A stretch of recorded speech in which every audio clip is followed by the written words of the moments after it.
बिस्मिल्लाहिर्रहमानिर्रहीम। उम्मीद करता हूँ तमाम स्टूडेंट खैरियत से होंगे। तो आपको पता है कि 10th क्लास कंप्यूटर जो न्यू बुक के सी लैंग्वेज कोर्स हम पढ़ रहे थे, उसके पहले 3 लेक्चर्स अपलोड हो चुके हैं। आपको कमेंट सेक्शन में या प्ले लिस्ट में आप जाएंगे तो आपको वो प्ले लिस्ट मिल जाएगी। तो आज का जो टॉपिक है वो बहुत ज़्यादा अहम है, ठीक है। इसको समझना बहुत ज़्यादा ज़रूरी है। पिछले लेक्चर्स लाजमी देख लीजिएगा क्योंकि हर लेक्चर एक दूसरे के साथ क्या है, कनेक्ट है। अब देखें, आज का जो हमारा टॉपिक है 10th क्लास कंप्यूटर का स्ट्रक्चर ऑफ सी लैंग्वेज, ठीक है। बड़ा सिंपल सा टॉपिक है। इसके अंदर हम एक प्रोग्राम को एग्जांपल के तौर पर भी देखेंगे। सेंटेक्स मैंने आपको पिछले लेक्चर में बताया था कि क्या होता है, तो आज हम सेंटेक्स भी डिस्कस करेंगे सी लैंग्वेज का। आपके बुक के अंदर जितना बयान किया गया उसी के अंदर रहते हुए मैं इसको क्या करूँगा, अच्छे से आपको आसानी के साथ पढ़ाने की कोशिश करूँगा।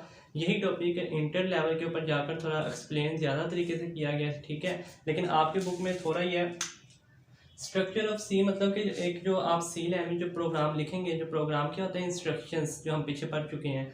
अब सी लैंग्वेज का स्ट्रक्चर क्या होगा, उसकी साख्त किस तरह की होती है, वो आज के इस लेक्चर के अंदर हम देखेंगे। तो सबसे पहले इसके ना 3 पार्ट्स होते हैं, ठीक है। तो सबसे पहला पार्ट जो आपने याद रखना है इसका होता है लिंक, ठीक है। लिंकिंग प्रोग्राम होता है, यहाँ उसे हम बोलते हैं हेडर फाइल, ठीक है। लिंकिंग या हेडर फाइल। दूसरा पार्ट की बात की जाए तो दूसरा पार्ट होता है आपके पास इसका मेन जो फंक्शन होता है, ठीक है, वो होता है मेन बॉडी, मेन फंक्शन। उसके बाद तीसरा हिस्सा इसका होता है आपके पास प्रोग्राम की जो बॉडी होती है वो, ठीक है, बॉडी ऑफ अ प्रोग्राम। ये 3 हिस्से मौजूद हैं सी लैंग्वेज के, बॉडी ऑफ प्रोग्राम। अब इनको बारी बारी समझते हैं, फिर उसके बाद सी लैंग्वेज का स्ट्रक्चर देखेंगे कि क्या होता है, ठीक है।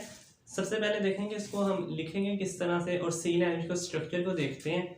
तो सबसे पहले आपके पास जो फाइल होगी वो होगी हेडर फाइल या लिंकिंग, ठीक है। सबसे पहले नंबर पे क्या आएगा आपके पास, हेडर फाइल।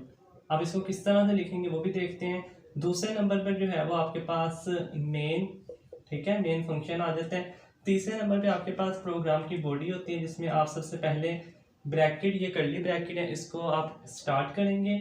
उसके बाद यहाँ पर आप क्या करेंगे, स्टेटमेंट ऑफ अ प्रोग्राम, ठीक है। यहाँ पर क्या आता है, स्टेटमेंट्स, और लास्ट पर स्टेटमेंट टर्मिनेटेड, और यहाँ पर आप क्या करते हैं, कर्ली ब्रैकेट क्लोज। अब देखें इसको, अब यहाँ पर मैं सी लैंग्वेज का स्ट्रक्चर इस 3 हिस्सों को देखते हुए आपको बताऊंगा। यानी स्ट्रक्चर ऑफ सी क्या है, 3 हिस्सों पर मुश्तमिल है। सबसे पहला हेडर फाइल। हेडर फाइल वो है कि जो आपने सबसे टॉप के ऊपर लिखनी होती है ना, जिस तरह मैं यहाँ पर लिख रहा हूँ, यही इसका सेंटेक्स है।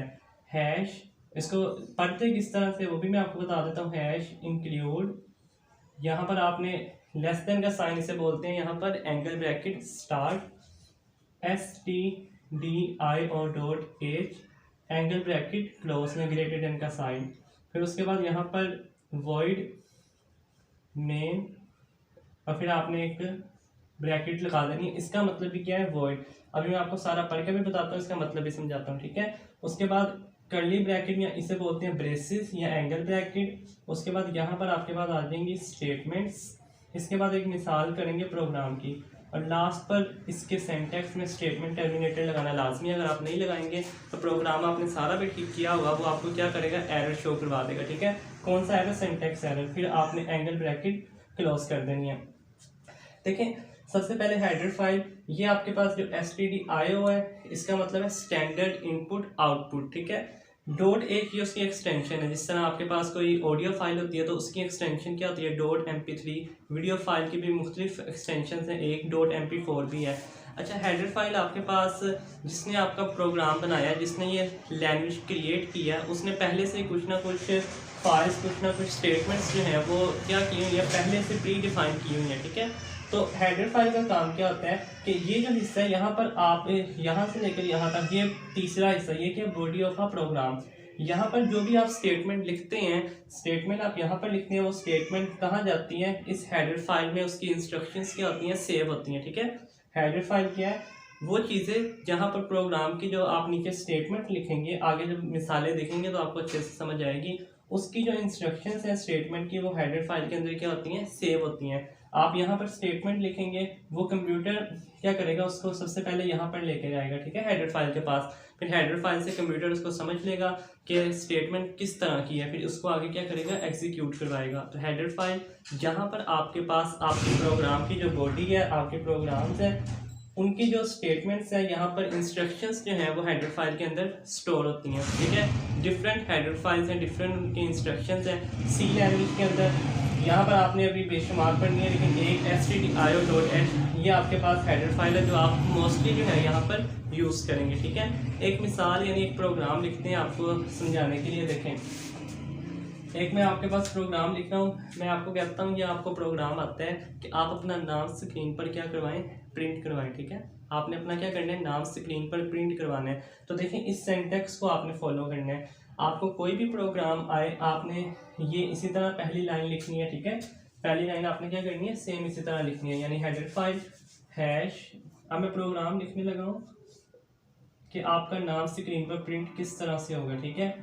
ST इसको पढ़ते किस तरह से वो मैंने आपको बता दी है, .h एंगल ब्रैकेट क्लोज, उसके बाद void main void, ठीक है। ये जो आपके पास ये सिर्फ आपने लिखने हैं, इनका मतलब जो है वो आपको आपने नहीं समझना, क्योंकि ये जो है इनकी इंस्ट्रक्शंस आगे कंप्यूटर में सेव है। जिसने प्रोग्राम्स लिखे हैं, जिसने सी लैंग्वेज बनाई है या जिसने लैंग्वेज क्रिएट किया है, उसने पहले से इसके अंदर डिफाइन किया हुआ है, ठीक है। ये आपके पास जो हेडर फाइल्स है और ये वॉइड मेन, ये ब्रैकेट है, आप इस तरह ये फंक्शन का हिस्सा है, ठीक है। ये प्री डिफाइंड है, इसको आपने पढ़ना किस तरह से, वॉइड मेन, इसे ब्रैकेट को भी वॉइड यानी एम्प्टी बोलते हैं, ठीक है, पढ़ने के लिए। इसे बोलते हैं ब्रेसेस या डेलीमीटर्स, ठीक है। तो ये आपके पास यहाँ पर ये स्टार्ट होगा प्रोग्राम का हिस्सा, और जब आपने प्रोग्राम्स यहाँ पर स्टेटमेंट जितनी मर्जी लिख सकते हैं, ठीक है, वो आपके प्रोग्राम के ऊपर डिपेंड करेंगी। उसके बाद आपने जहाँ पर प्रोग्राम को क्लोज करना है, तो ये एंटर, ये जो आपके पास कर्ली ब्रैकेट है, डेलीमीटर्स हैं, इनको आपने क्या कर देना है, क्लोज। अब स्टेटमेंट्स में क्या लिखना है, स्टेटमेंट्स में क्या आता है, प्रोग्राम की बॉडी जो है उसके अंदर, तो जो आपका प्रोग्राम की स्टेटमेंट होगी, आपने उस लिहाज से क्या करना होगा, स्टेटमेंट के अंदर स्टेटमेंट्स लिखनी है। मिसाल के तौर पर मैंने कहा कि आप एक ऐसा प्रोग्राम लिखें कि जो आपका नाम स्क्रीन पर प्रिंट करवाए। अब देखें, स्क्रीन पर प्रिंट करवाने के लिए आउटपुट के लिए एक फंक्शन यूज़ होता है, उसे हम बोलते हैं प्रिंट एफ, ठीक है, प्रिंट एफ। अब ये सारी क्या स्टेटमेंट है, ठीक है। तीसरा हिस्सा क्या था, बॉडी ऑफ प्रोग्राम में यहाँ स्टेटमेंट। तो यहाँ पर आपने अपना नाम प्रिंट करवाना है, फर्ज करें मैं करवाता हूँ उस्मान, अच्छा उस्मान, और एंड पर आपने क्या लगाना है, स्टेटमेंट टर्मिनेटेड लगाना लाजमी है। अब देखिए यहाँ पर एक मिस्टेक है, आपने याद रखना है, जब भी आप प्रिंट एफ के अंदर कोई भी चीज़ लिखेंगे तो आपने क्या करना है, इन्वर्टेड कॉमास के अंदर उसको क्लोज करना है। इसका मतलब ये है कि इन्वर्टेड कॉमास के अंदर जो भी कुछ लिखा होगा, इन्वर्टेड कॉमास के अंदर जो भी कुछ लिखा होगा वो एज इट इज़ प्रिंट हो जाएगा। अगर मैंने इन्वर्टेड कॉमास के अंदर उस्मान लिखा है, तो इस पूरे प्रोग्राम का रिजल्ट यानी आउटपुट क्या आएगी हमारे पास, जब इसको रन किया जाएगा, यूज़र इसको रन करेगा, तो उसके बाद जो इस प्रोग्राम की आउटपुट जाएगी वो आएगी जो इस प्रिंट एफ के अंदर इन्वर्टेड कॉमास के अंदर लिखा होगा, ठीक है, वो एज इट इज़ प्रिंट हो जाएगा। तो इन्वर्टेड कॉमास में लिखा है उस्मान, तो उस्मान जो है वो एज इट इज़ प्रिंट हो जाएगा, और ये इसकी क्या होगी, इस पूरे प्रोग्राम की आउटपुट। ये पहले दो हिस्से आपके स्ट्रक्चर ऑफ सी के एज इट इज़ लिखने हैं, ब्रैकेट इसी तरह डालनी है। यहाँ पर आपने जो प्रोग्राम होगा, मल्टीपल स्टेटमेंट्स भी लिख सकते हैं, वो आपके प्रोग्राम की स्टेटमेंट के ऊपर डिपेंड करेगा कि आपने प्रोग्राम की बॉडी के अंदर कितनी स्टेटमेंट्स लिखनी है, ठीक है। अभी मेरे पास प्रोग्राम की स्टेटमेंट थी कि आपने फर्जी मैंने ले लिया कि आपने अपना नाम प्रिंट करवाना है, तो फिर एक ही स्टेटमेंट आएगी। तो प्रिंट एफ का क्या काम है, मुकम्मल तौर पर आगे पढ़ेंगे, प्रोग्राम्स भी करेंगे, लेकिन यहाँ सिर्फ मैं आपको एक समझाने के लिए ये सारी चीज़ें लिखी हैं, उसका सेंटेक्स, उसकी एक मिसाल, ठीक है। तो ये तीन चीज़ें आपने याद रखनी है। इसको प्री प्रोसेसर डायरेक्टिव भी बोलते हैं। पहली जो हेडिंग है ना, ये आप इंटर में पढ़ेंगे, यहाँ पर उसने हेडर फाइल का नाम दिया प्री प्रोसेसर डायरेक्टिव भी। इसकी भी आगे डिटेल काफ़ी ज़्यादा है, लेकिन वो आपकी बुक में नहीं है, तो मैं उस पर नहीं जा रहा। तो उम्मीद है कि आपको इतना समझ लगा होगा। बाकी आगे प्रोग्राम्स करेंगे, लेक्चर्स आप देखेंगे तो आपको समझ लगेगी अच्छे तरीके से। तो आज के लिए इतना ही। तो आप लोगों को लेक्चर पसंद आया हो या कोई भी चीज़ आपको समझ नहीं आई तो आप कमेंट सेक्शन में पूछ सकते हैं। चैनल को सब्सक्राइब नहीं किया तो सब्सक्राइब कर लें। पिछले लेक्चर लाजमी देख लीजिएगा। थैंक यू, अल्लाह हाफिज़।